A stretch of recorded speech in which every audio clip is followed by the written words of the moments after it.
देह कृष्ण नाम धने तुमी कृपा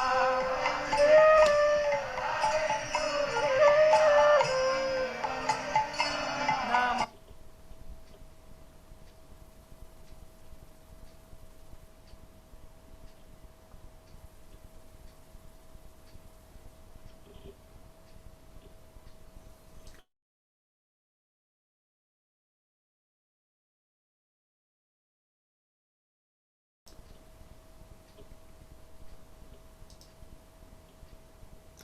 Hare Krishna everyone.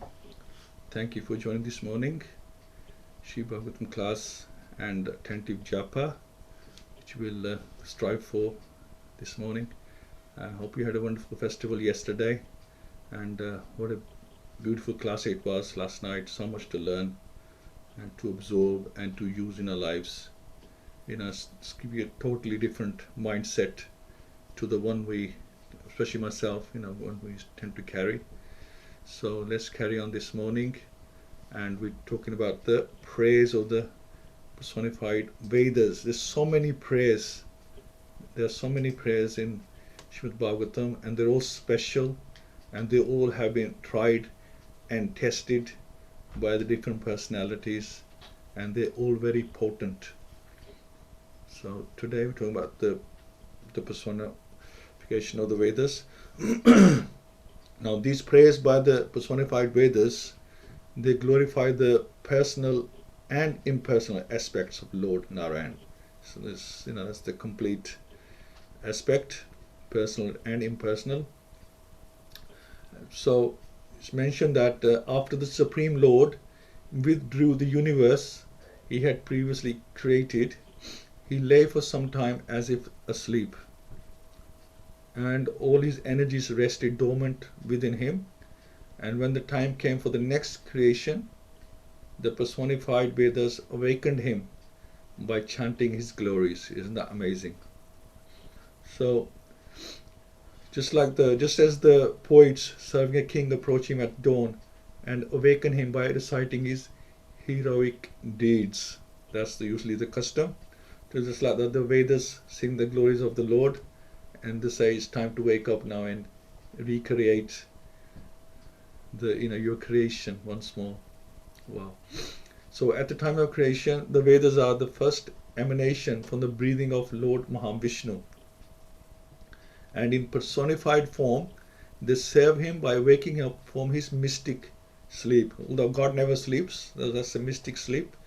Even though the Vedas knew that the Lord, being omniscient, doesn't need to be informed of his glories, they enthusiastically took this opportunity to praise him. So it's 28 verses of this prayer. Obviously we can't go through all of them because we don't have that time, but we'll just try and do as many as we can. So the Shrutis, so they're also known as the Shrutis, the Vedas personified, said, "Victory, victory to you, O unconquerable one. By your very nature, you are perfectly full in all opulences. Therefore, please defeat the eternal power of illusion, who assumes control over the modes of nature to create difficulties for conditioned souls, or you awaken all the energies of the moving and non-moving embodied beings. Sometimes the Vedas can recognize you as you sport with your material and spiritual potencies." So the Shrutis are requesting the Lord to mercifully destroy the ignorance of all living beings. So they're so merciful themselves, the Vedas. And they're saying that please destroy the ignorance of all living beings and attract them to your lotus feet, Lord. And Lord objects that merely destroying the ignorance of the devas will not suffice to bring them to his lotus feet. So this is the response of the Lord, that just because our ignorance is destroyed doesn't mean we will quickly just go to the Lord's feet. There is another thing we have to do. And since the jiva soul, even after his ignorance is dispelled, cannot attain the Lord without engaging in devotional service. So that is our endeavor, as Bhuta Bhavana Prabhu was mentioning last night, that our endeavor is to ask for the mercy of the Lord. Our endeavor doesn't get us results directly. We endeavor to get the mercy, and then with the mercy of the Lord, things happen. So that should be how we should be thinking. So this perceivable world is identified with the Supreme, because the Supreme Brahman is the ultimate foundation of all existence, remaining unchanged as all created things are generated from it and at last dissolved into it, just as clay remains unchanged by the products made from it and again merged with it. So clay will be clay, whatever shape it takes. Thus it is towards you alone that the Vedic sages direct all their thoughts, words and acts. After all, how can the footsteps of men fail to touch the earth on which they live? So from the Lord everything expands at creation, and into him everything dissolves in annihilation. He exists before and after the material manifestation as the constant basis, known to be philosophers as the ingredient cause, upadana. Despite the fact that countless manifestations emanate from him, the Supreme Lord exists eternally unchanged. So it's not that he loses anything when the creation is made and he gains anything when when they come back into him. He remains unchanged. Therefore, O Master of the three worlds, the wise get rid of all misery by diving deep into the nectarian ocean of topics about you, which washes away all the contamination of the universe. Then what to speak of those who, having by spiritual strength rid their minds of bad habits and freed themselves from time, are able to worship you true nature, O Supreme One, finding within it uninterrupted bliss. Because all the Vedas declare the supremacy of the person regarded as the cause of all causes, discriminating persons should take to his worship. By diving into the ocean of his glories, intelligent devotees help dispel the distress of all souls and loosen their own burning attachment to materialistic life. So that's the material fire we are burning in. These advancing devotees gradually give up all material attachment and lose any interest they once had in the troublesome austerities of karma, jnana and yoga as well. So only if they become your faithful followers are those who breathe actually alive. So although we are breathing, our breathing is useless unless we are staying alive to serve the Lord. So that's what the Vedas are saying. Otherwise, their breathing is just like that of a bellows. We're just like a machine, basically, if we don't use this human life.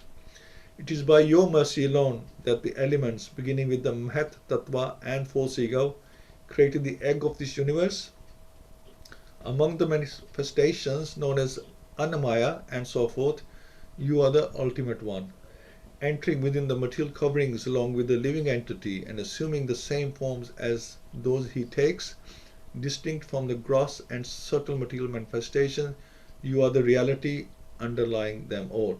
So life is without purpose for one who remains ignorant of his most well-wishing benefactor and thus fails to worship him. So that's what we're saying. So such a person's breathing is no better than the breathing of a blacksmith's bellows. The gift of human life is a fortunate opportunity for the conditioned soul, but by turning away from his Lord, the living being actually commits spiritual suicide. So, we might not be, just good as dead, to be honest. That's spiritual suicide. So among the followers of the method set forth by great sages, those with less refined vision worship the Supreme as present in the region of the abdomen, while the Arunis worship him as a present in the heart, in the subtle center from which all the pranic channels emanate. From there, O unlimited Lord, these worshippers raise their consciousness upward to the top of the head, where they can perceive you directly. Then, passing through the top of the head toward the supreme destination, they reach that place from which they never again fall to this world, into the mouth of death. So the Supreme Person of Godhead becomes the Purusha to initiate the expansion of this cosmos. He is the perfectly pure goal that yogis strive to reach, and the effulgent, infallible, ultimate controller. Measuring the size of a thumb, the Purusha is always present in the super soul within the heart of all living beings. And by exercising proper intelligence, one can realize him within the heart. Those who learn this method will gain immortality, because we go back to the spiritual world. which is our rightful place, which is waiting for us. And once we go there, there's nobody, will ask us to go back or come back into the material world. It's I guess I don't know what the intricacies are. Many people ask Srila Prabhupada, how do people fall back if they don't need to come back, or they don't come back? So that's the intricate philosophy to discuss some other time. But once we're there for eternity, if we want to be. So apparently, entering among the variegated species of living beings you have created, you inspire them to act, manifesting yourself according to their higher and lower positions. Just as fire manifests differently according to the shape of what it burns, therefore, those of spotless intelligence who are altogether free from material attachments realize your indifferentiated, unchanging self to the permanent reality among all these impermanent life forms. So just as fire ignited in several objects burns according to the different forms of that objects, so the fire takes the shape of that object is burning. So the Supreme Soul entering the bodies of all living creatures illuminates the consciousness of each conditioned soul according to his individual capacity. Okay. So we have different levels of consciousness. Okay, there's the animal consciousness, and then there's the human consciousness, and you take it further higher, but I think it's like 5 stages. You can take it higher, but that's up to us if you want to do that. The individual living entity, while inhabiting the material bodies he has created for himself by his karma, actually remains uncovered by either gross or subtle matter. This is so because, as the Vedas describe, he is part and parcel of you, the possessor of all potencies. Having determined this to be the status of the living entity, learned sages become imbued with faith and worship your lotus feet, to which all Vedic sacrifices in this world are offered, and which are the source of liberation. So not only does the Supreme Lord remain totally uncontaminated when he resides within the material bodies of the conditioned souls, but even the infinitesimal jiva souls are never directly touched by the coverings of ignorance and lust they acquire while passing through repeated cycles of birth and death.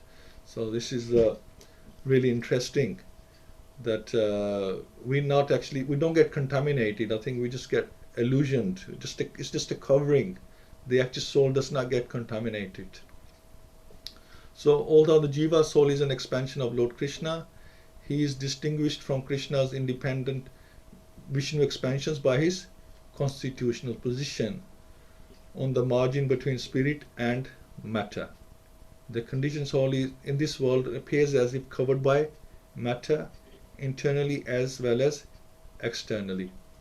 Externally, gross matter surrounds him in the forms of his body and environment, and while internally, so we have this gross body, this material body, which has the senses and mind, etc., which is the subtle body, while internally desires and aversion impine upon his consciousness. That's the false ego and the mind, the tricks on us. But from the transcendental perspective of realized sages, both kinds of material coverings are insubstantial. My Lord, some fortunate souls have gotten relief from the fatigue of material life by diving into the vast nectar ocean of your pastimes, which you enact when you manifest your personal form to propagate the unfathomable science of the self. These are souls indifferent even to liberation, renounce the happiness of home and family because of the association with devotees who are like flocks of swans enjoying at the lotus of your feet. So those rare fortunate souls who derive great delight by sporting the nectar of topics about you consider the 4 great goals of life: religiosity, economic development, sense gratification, and liberation, to be no more important than a blade of grass. So people who have realized their true position and their goal, the Vedas tell us about religiosity, economic development, sense gratification, liberation, but they are meaningless to the devotee. They don't hold any substance to the devotee. Because when this human body is used for your devotional service, it acts as one's self, friend and beloved. But unfortunately, those you always show mercy to the conditioned souls and affectionately help them in every way, and although you are their true self, people in general fail to delight in you.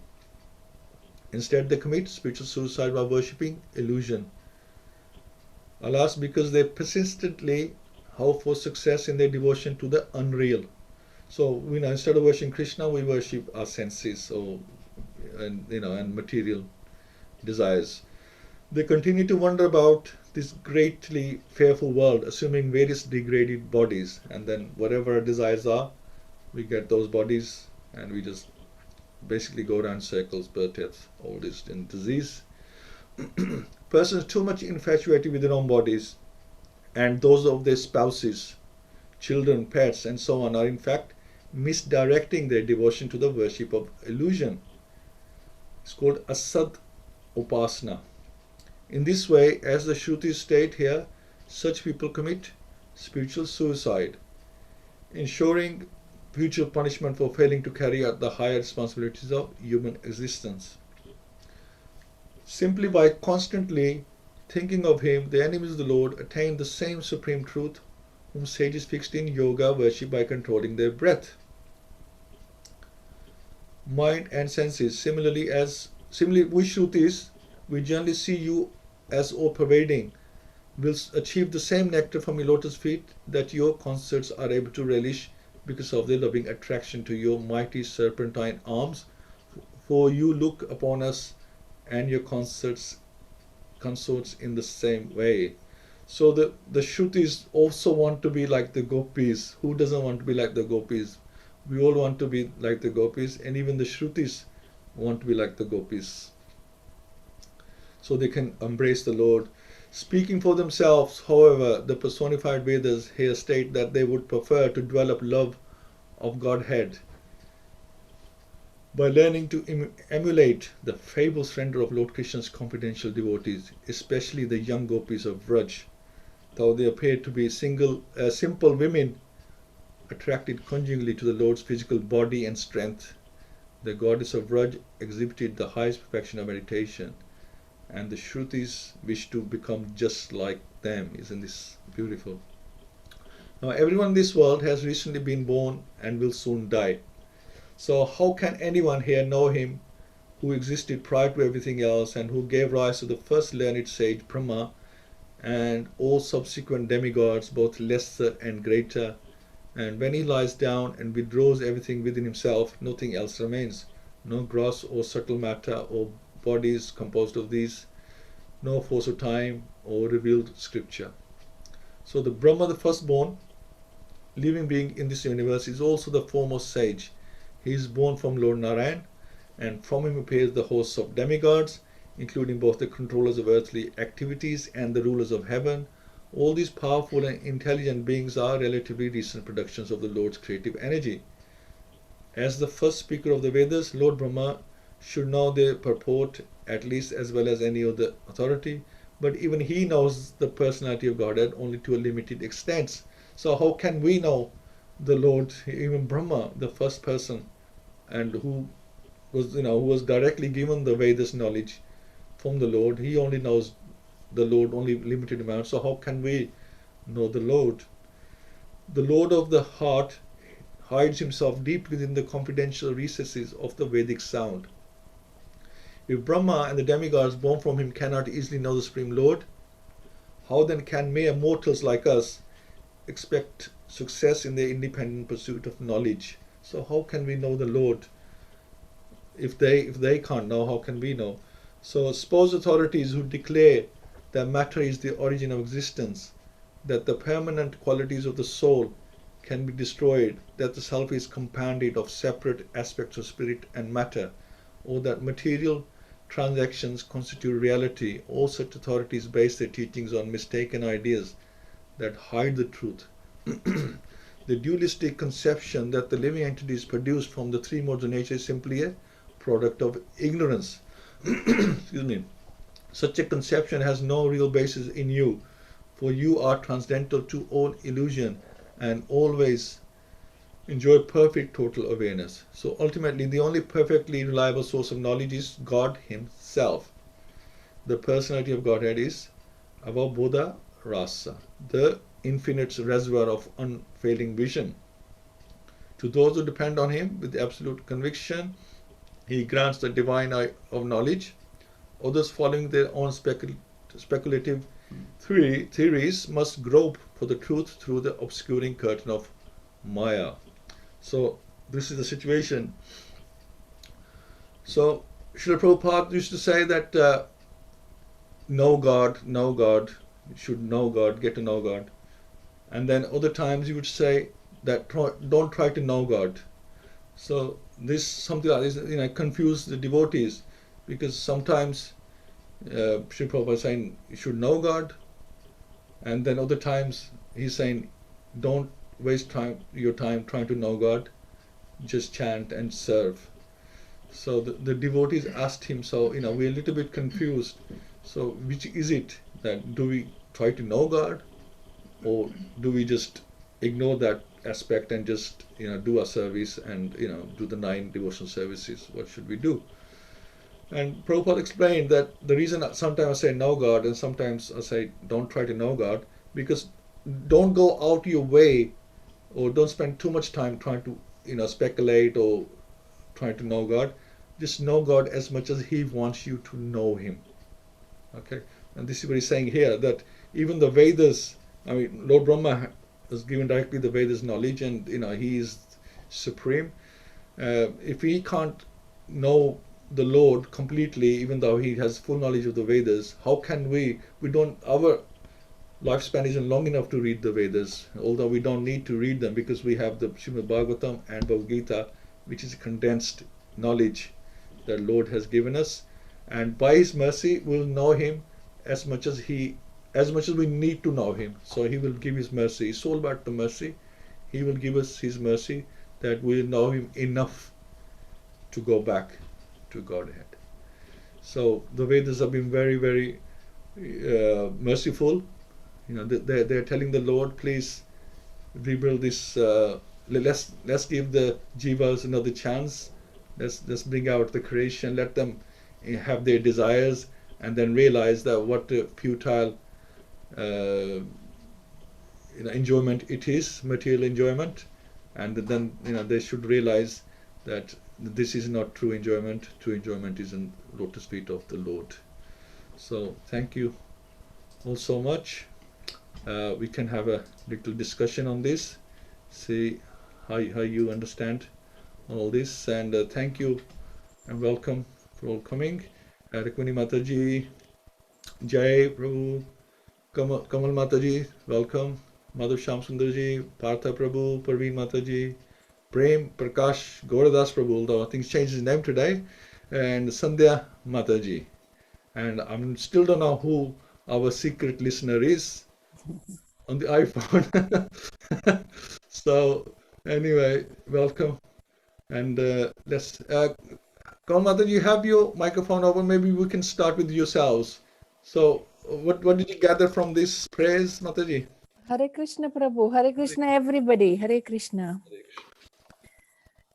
So I just joined, I did miss the first part. I do apologize for that.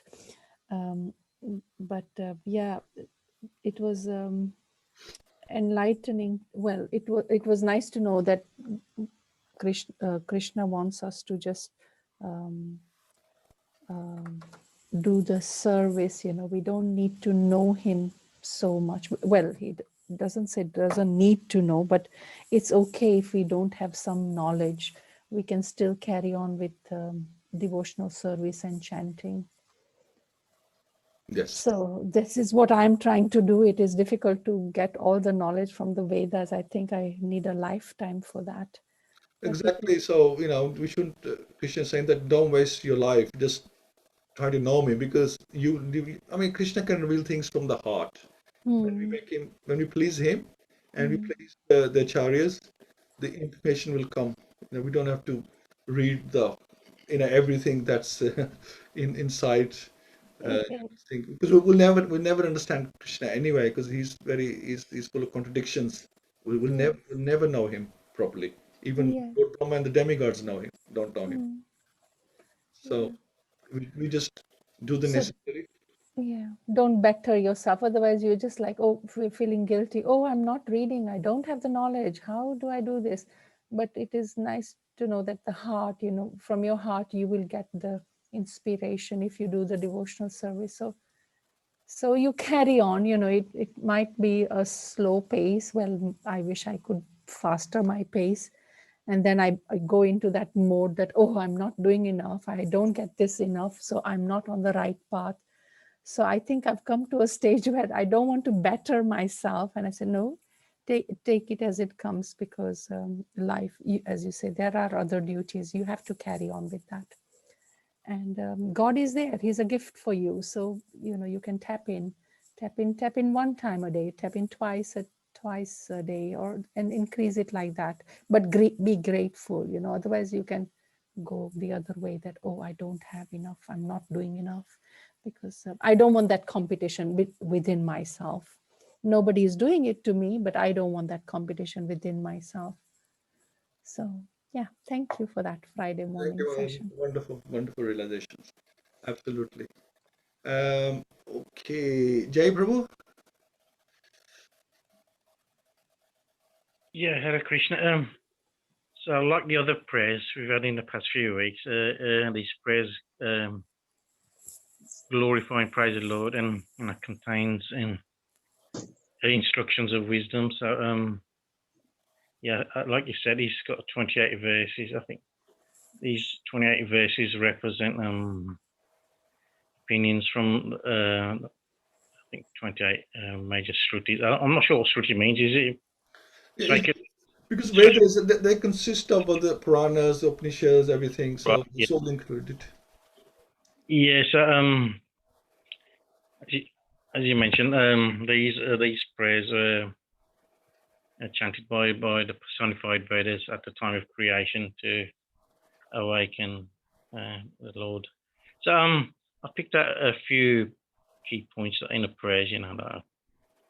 So wise, get rid of all miseries by diving deeper into the topics about you. So I guess this is what we're doing at the moment, discussing topics. Yeah. So those who by their spiritual strength rid their minds of bad habits and worship the true nature of the Lord, get uninterrupted bliss. I don't know whether you mentioned, but I think it mentions things about giving up family and home life again. I think, and association with the devotees. I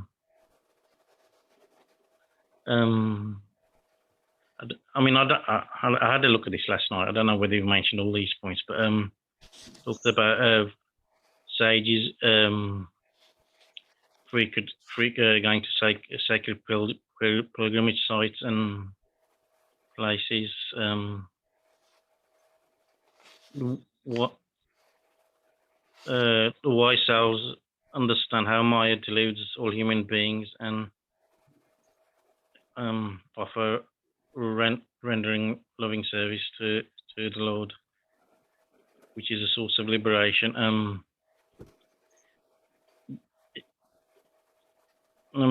Those caught up in Maya will lose all their spiritual qualities and be going in the cycle of birth and death. And those who and then never truly get to understand the Lord. And last one is when somebody realizes you, he no longer cares about his good and bad fortune. A realized devotee also disregards what others say about him. Yeah, that's it. Thank you. Thank you so much, Prabhu. Yes, great. I mean, you're absolutely right. This, and it's like I said, it's amazing. Well, like when we're doing Lord Ananta, when he gets angry, and he just when he's devastating, with his anger, he just annihilates everything, and he's not happy that we had so much opportunity and we didn't use it. And so we get the Vedas here telling the Lord that please give them another chance. It's like the mother saying to the father, just be easy on them, and give them another opportunity to come back home, etc. So it's so nice that not only Krishna wants us to come back home, then you got Lord Ananta, he gets angry because we haven't tried hard enough, and then you got the Vedas praying for us as well. I mean, a lot of personalities not only pray for themselves, that they pray for everybody, isn't it? This is the beautiful thing, that they pray for the whole, the creation, not only just for themselves. This is fantastic, you know something, the knowledge that we have, we get from this. Yeah, it's really good. Thank you so much, Prabhuji. Partha Prabhu.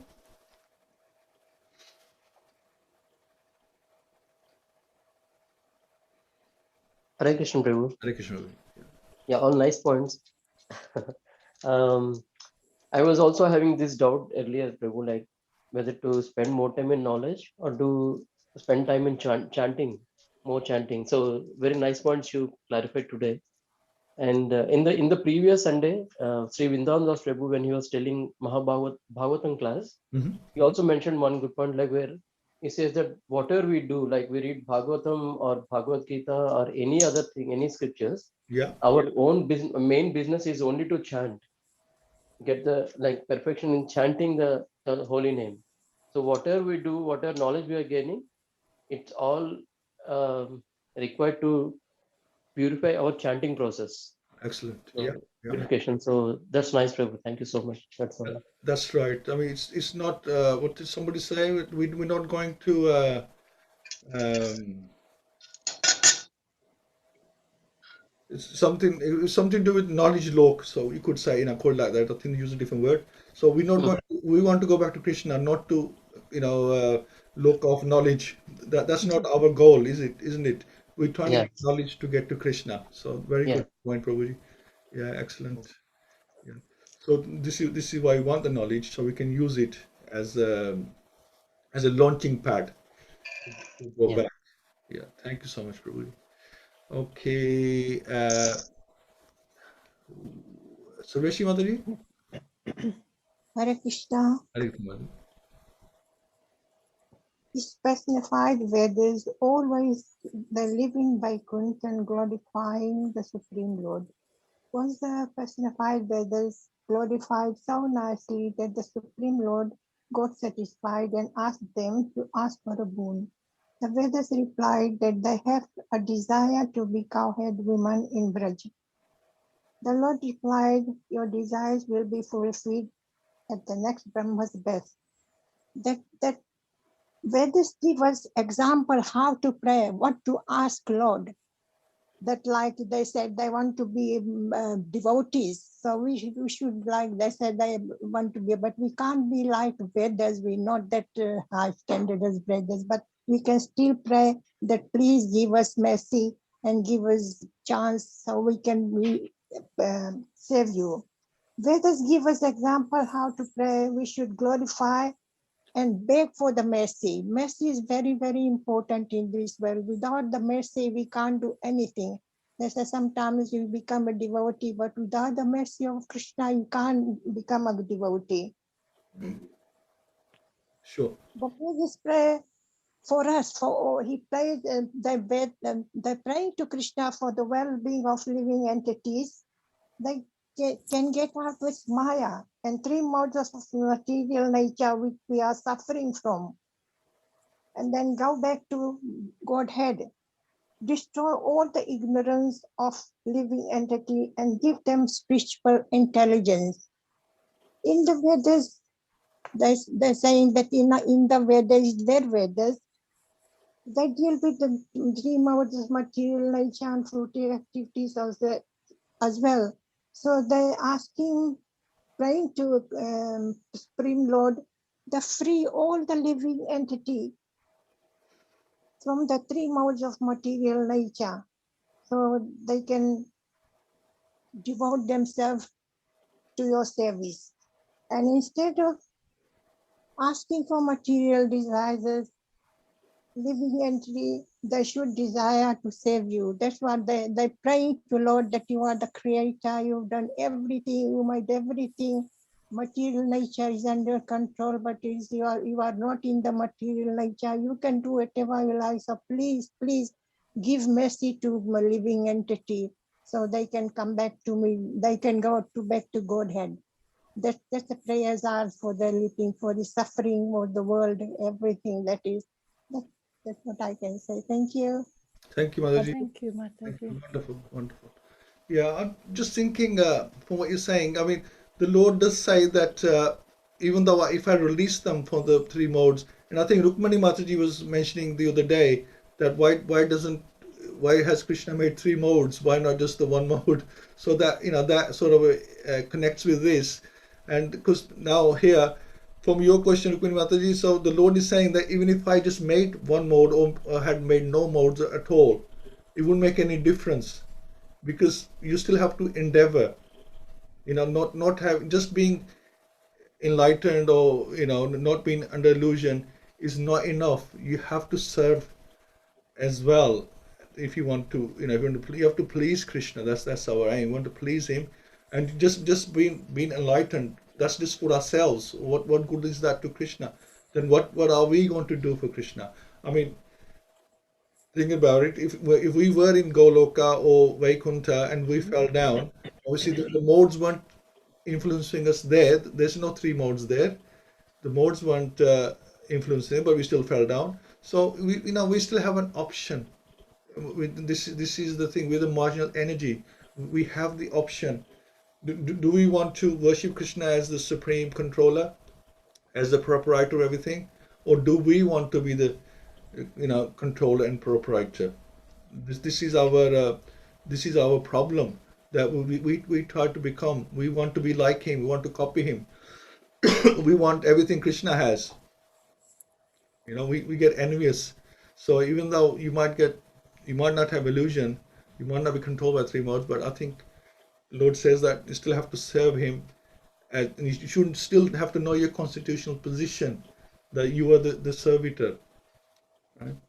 And Krishna is the served. We have to know that difference and not think the other way around, that he is our supplier to all our desires, everything we want. We just ask, please, why don't you give me this, Krishna? Why don't you give me this, Krishna?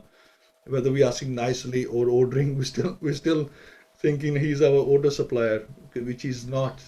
I think if we please him, we'll get everything anyway. Everything's there. So thank you so much, Mataji. Praveen Mataji? Hare Krishna Prabhuji, yes. Yes, very nice. Yeah, I think you answered my question as well, because when I started, I found it very daunting because there is so much knowledge and I don't know anything. Mhm. And it was hard for me to understand everything. And, then I used to think like Dhruv Maharaj, he only chanted and he attained pure love of Krishna. So why can't we just do that, because it is to, we got the intelligence to understand all this. And then like Partha Prabhu also mentioned, and Vrindavan Prabhu, he only mentioned 2 weeks ago, the importance of Shuddh Nam, and that is our aim. And that gave me confidence as well. Yes, okay, I need to concentrate on my chanting, that you have to, come out of this offensive chanting and get to like a better stage.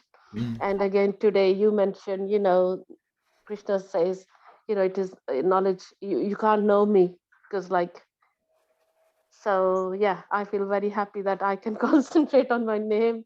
Yeah, although we enjoy listening to the eternal pastimes and everything, everything, but now I know I don't need to worry of not having intelligence to understand things.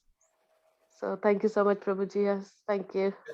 Yeah, I mean, we can just know him to a certain extent, so we don't need to Yeah, worry too much over it. And Prabhupada says no, there are four no, things. I think, yeah, I want to know him, that I know he is everything. And for me, that's enough. No, we have to clear our doubts. Yeah, I will say, yes, having said that, we don't need to go out of way and speculate and this and that. We don't want to be gyanis. We want to no, be no. devotees. We don't have to go as Mm, far as the gyanis. They try to just gain a lot of knowledge. mm, We're not trying to do that. but you still have to know, what Prabhupada's given us his books. We have to know, we can't just, it can't be blind faith. We have to, No. Yes. we Yes. have to know what are we doing, why are we doing, and how Mm. we do it. Everything is Yeah. about what, why, and how. Everything Yeah. is about what, Yeah. why. I Even think the first step, like when you have Shraddha, when you have faith, so I think that is the most important thing. So then everything follows. So we have faith in Krishna, we've got faith in Srila Prabhupada. And like we were only discussing with my daughter, and she was questioning few things. Mhm. And then, like my husband, he also said, like, this is nothing new, this is eternal knowledge. So, so we have got the faith. So I think when you have faith, then it becomes easy and you just follow. So like now we can just follow whatever we listen in the class. We can follow blindly really because we have faith in Krishna and Srila Prabhupada. But And even faith comes in three stages. You have first class uh-huh. faith, second class faith, and third class faith. So when we come to Krishna's consciousness, we only come with a third class faith. We just have enough faith to bring us. So we have to develop that faith until we get second class faith, and we're trying to get to first class faith. That's like the Shraddha to Prema. So Uh-huh. from Shraddha is the faith that we start with, but in between Shraddha and Prem, there's two more other stages of faith, and those stages of faith come when we do our service and Krishna's mercy, and we try to learn. So I want to make clear that I'm saying that we don't need to go out our way, which means don't try to read all the Vedas, try to understand, but we still have to know Krishna to an extent. So we still have to read, because this is why Srila Prabhupada has given us Bhagavad-Gita, he's given us Srimad Bhagavatam, and he's given the Chaitanya Charitamrita. So Yeah, yeah, yeah. No, I got your point, Prabhuji. Yeah, no, I love reading Prabhupada's book. So the aim is to now we've read Gita. So like, yeah, I used to worry so much in the beginning, but then not I'm not saying that I've understood it because every time you read it, you understand more and more. But now at least I know a little bit, so the basic karmas and so I know that. And now no, my desire is to read Chaitanya Charitamrit, and no, I listen to all the classes, and there is so much, and Bhagavatam as well. So it's Krishna's mercy, whenever it will happen. So yeah. yeah, and see, you can help us as well, Prabhuji. So yeah, We'll my desire is learn together, yeah, Mataji. And I was going to say that yeah. the reason we have these three books, because as Bhuta Baba Prabhu mentioned last night, that in Mm, Bhagavad Gita, the Lord told us right at the end, in chapter 18, he says, Sarvadharman Pratajya, Mamekam Shanavrat. He says, surrender to me. And then he just left mm, it at that in Bhagavad mm, Gita. He just left it, that just surrender to me. And like you sort of left high and dry. Okay, you told me, what do I have to do? What do I have to mm, do? And why do I have to surrender? So then he gives us Srimad Bhagavatam, because Srimad Bhagavatam tells us why we have to surrender. He's given a lot of examples of devotees why they surrendered. And then in Chaitanya Charitamrita, he shows us how to surrender. This is what Prabhu was saying last night, that Lord Chaitanya is so merciful. He came and showed us with example how to surrender. So this is why we have these three books. What we have to do, why we mm, have to do it, and then how we do it is in is Mahaprabhu showed us how to do that. So these three books, it is necessary to, we can't know exactly Krishna from them, but we can at least know what we have to do. That's right. the thing. So it's very important then. Yeah, Prabhuji. So please share something from that as well. Then so now my desire is even, getting higher. So that's very, very important then. So Like a tree, Mataji, bhakti like it, bhakti lata, mm, creeper. So it takes time to develop. This is yes, it's a lifelong yeah. thing. So you develop it, and it depends on then the water that you give to this tree is your chanting. The purity of your chanting is the water that you give. The more water, the more pure water you give, the better the tree will grow and go all the way to Goloka Vrindavan. It's all a science. It all makes sense. It's all there. Everything fits together. We just have to Mm, try and mm, fit it into our head. The mm, process, because it's very easy to forget the process. Sometimes mm, we lose sight of the goal because we get involved in other things. We have to get the mind pure, and Bhuta Bhavan Prabhu's an interesting side so much that we tend to start, and I'm talking about myself, but we start looking at other people, what they're doing. We forget that what we are here for. So this is why it's very important that our machine parts are all clean and ready, running properly, because we just, we get distracted so easily what other people are doing or what somebody said to me, this and that, and all these things that they come in, they become obstacles to our bhakti, that they become weeds in our Mm, bhakti lata, and we have to just keep removing those leads, make sure mm, those weeds, so make sure our bhakti grows nicely. mm. Yeah, but the good thing of devotional service, what I've realized my personal experience, Prabhuji, because now I don't care so much. Like if somebody says something, then yeah, okay, I'll just say, yeah, I knew this will come. So, and that's it. Like before I used to dwell on it. Oh, why she said this, why she said this. So now I realize, no, my time is important. I don't want to waste on these things now.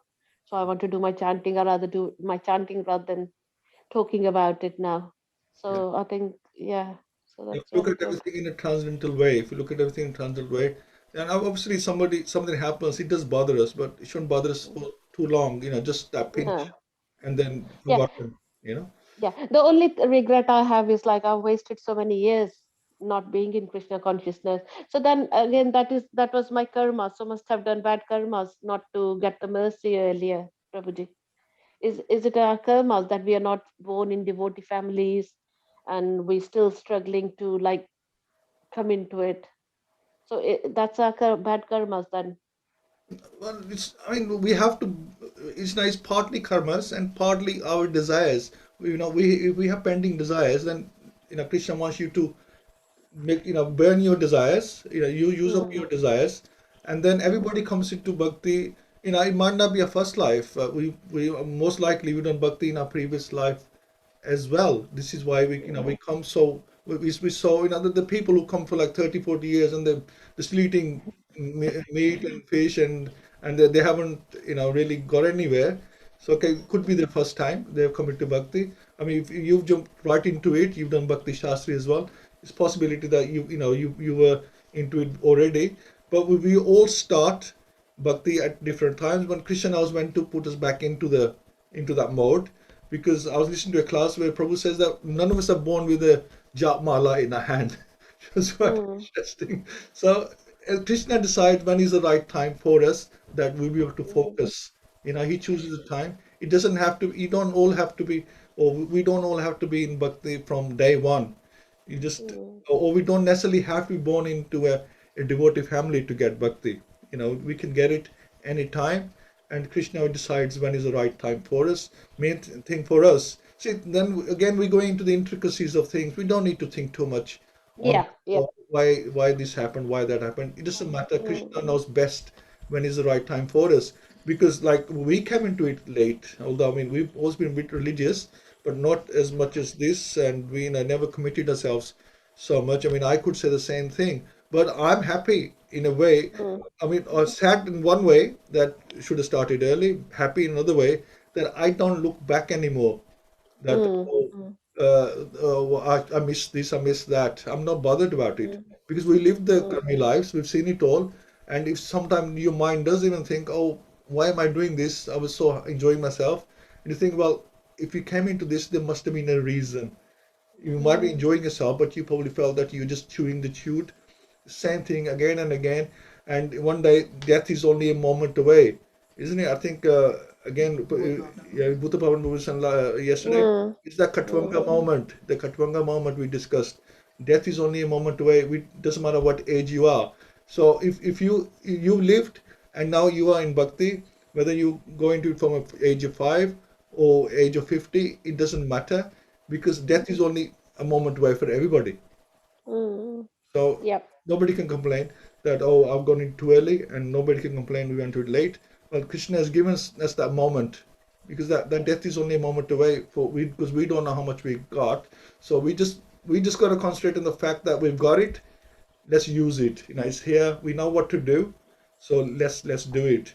And from Bhagavatam we can learn why we got to do it, and from Chaitanya Charitamrita we can learn how we're gonna do it. That's the main Yeah. thing. Yeah, and another point, Vrindavan Prabhu, he's mentioned before is whatever, like you said as well now, Prabhu, whatever we desired like a decade ago, it comes true. So, like Sanskrit as well, because I used to have desire, oh, I want to learn Sanskrit, I want to learn Sanskrit. And now we've come to a point, now we're reading the shlokas, and then the desire is intensified. And then we're thinking, yes, I do want to do it. And then probably same as bhakti as well. So now the desire is we just want to serve Krishna. So probably our next life will be accordingly. So yeah, thank you so much, Prabhuji. Thank you for organizing the classes. Thank you so much. Thank you, Adi. Haribol. Pata Haribol. Prabhu has written, he says that Hare Ram, Hare Ram, Hare Ram, Hare Ram, Ram Ram, Hare. Okay. And because he chanted the holy name of the Lord constantly, it is understood that in his previous life he must have passed through all the ritualistic methods of the Vedas, known as the Shabad Brahma. Unless, therefore, one is purified, one cannot take to the principle of Krishna consciousness or become engaged in chanting the holy name of the Lord, Hare Krishna. So there you go, because you have been in bhakti before. This is why you embraced it so nicely in this life. So, and you should now make use of it. We all here because we didn't pass the test that we were given in our last life. We're given another chance in this life. Let's do it this life. It doesn't matter when you start it. So let's make the use of that. Uh, okay. Prem Prakash Prabhu, you want to quickly say something? Haribol?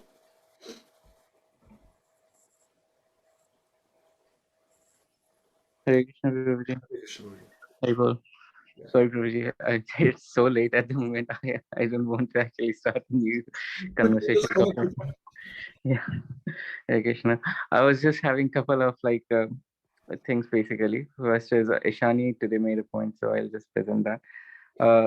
She says that in Vrindavan we are studying so much and trying to acquire knowledge about Krishna. The Vedas are the source.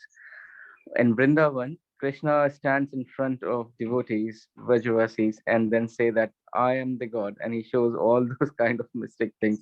And then they say that then they don't care about it because the love is the relation and the love is more important to any other thing basically. So that is so much uh, so much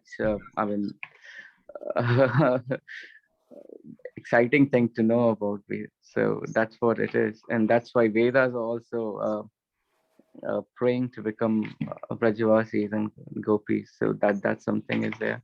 The other thing that whatever we do, we need to just know Krishna. Vedesa sarver aham eva vedya. So what the Vedas are just a path to Krishna, to know Krishna and to love, uh, loving, devotional service and loving relationship with Him. That's something is a path. They themselves aspire to become loving in relationship with Krishna. So yeah, so I will like to keep that point, which really struck me at the moment.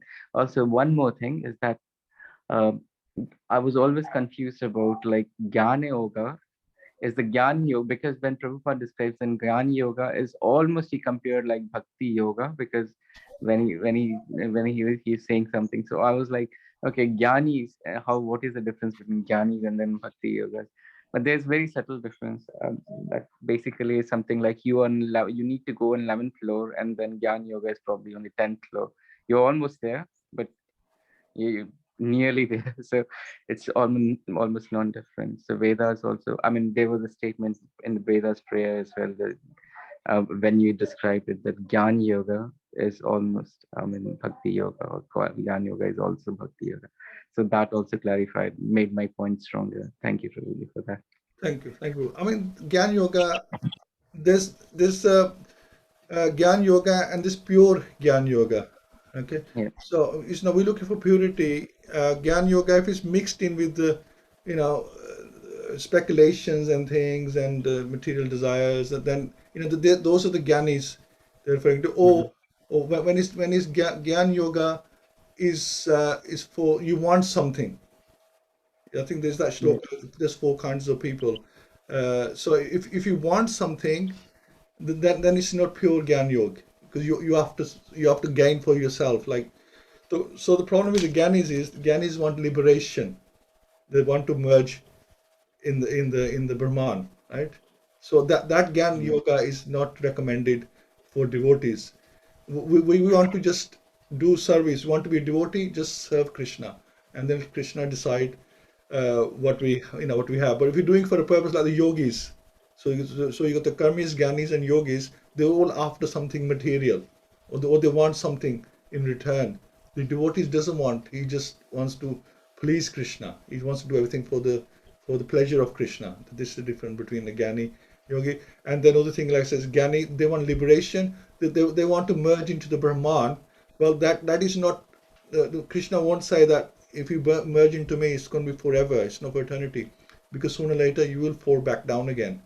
But if you're going back as a devotee, then you're there forever. So that is some of the differences. But like again, Gyani, what kind of knowledge are you trying to get as well?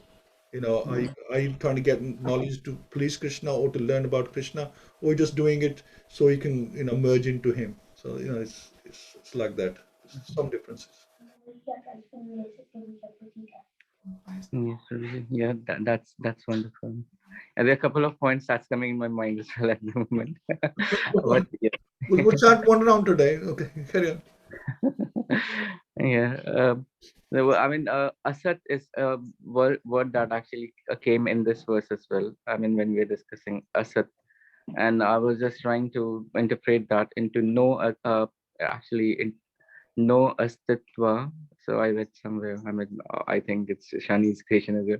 So no astitva means like it's asat, no astitva means if you're mixed with something that's not going to go anywhere, basically that hasn't got any existence, that's what it means. So I mean, if we actually desire something that hasn't got an existence, it doesn't go anywhere. What happens is that, and it also came in this, that we suffer because we have desire, and nobody is going to say that we have. I mean, somebody gives you, I mean, a Mercedes comes in at your door, basically you can afford it, and you're just about to buy it, and nobody will pray that Krishna, I don't want Mercedes. They will still accept it. I don't know, I mean, dope telling or something, but the things are coming on the way, and then they are coming because we desire, otherwise they won't come. So or basically through karma. So desire is so strong. We tend to make mistakes and fall down because we desire to do so deep in our heart. That's something is also very important to understand. We desire, I mean, and that by desiring so, the things manifest. So I mean, the moment we stop desiring, that's what devotees, actually pure devotees, they don't stop desiring to pray that Krishna, I mean, I don't desire, help me not to desire, and then you do whatever you want. So that's prayer we probably need to say as well. I mean, keep that in our prayers as well, because yeah, that's what another realization I have, small realization for us. Thank you, Robert. Wonderful. Thank you so much for your input, and thank you all. And next week we're going to talk about the very, very special prayers of Mother Kunti. I mean, they are so fantastic. The Prabhupada actually made a separate book for the prayers of Mother Queen Kunti, Queen Kunti's prayers, I think it's called. So we'll discuss them, what Queen Mata says, and it's really, really interesting. And this Sunday we have His Grace Dina Bandhu Prabhu from all the way from Indawan, and he's in charge of the prikarmas and everything. He's just a fantastic devotee, and it'd be great to get association this Sunday in Sunday Sangha. So let's do a quick. I think we'll do one round today because it's 9 o'clock already. If you're all happy with that, we can do one round. And who would like to do this round? We have Rukun Mataji and Sureshi Mataji. So whoever, I don't mind, whoever would like to do the round. नमः ओम विष्णु पदाय पुष्पवत्साय भूतले श्रीमती भक्ति वेदांता स्वामिने नामने नमस्ते सरस्वती देवे गौरवान विचार्ये निर्विशेष शून्यवादी पश्चाता देशतारिणे जय श्री कृष्ण चैतन्य प्रभु नित्यानंद श्री अद्वैत गदाधर श्रीवासति गौर भक्त वृंद हरे Krishna Krishna Krishna Hare Hare Hare Ram, Ram Ram, Hare Hare, Hare Krishna, Krishna Krishna, Hare Hare, Hare Ram, Ram Ram, Hare Hare, Hare Krishna, Krishna Krishna, Hare Hare, Hare Ram.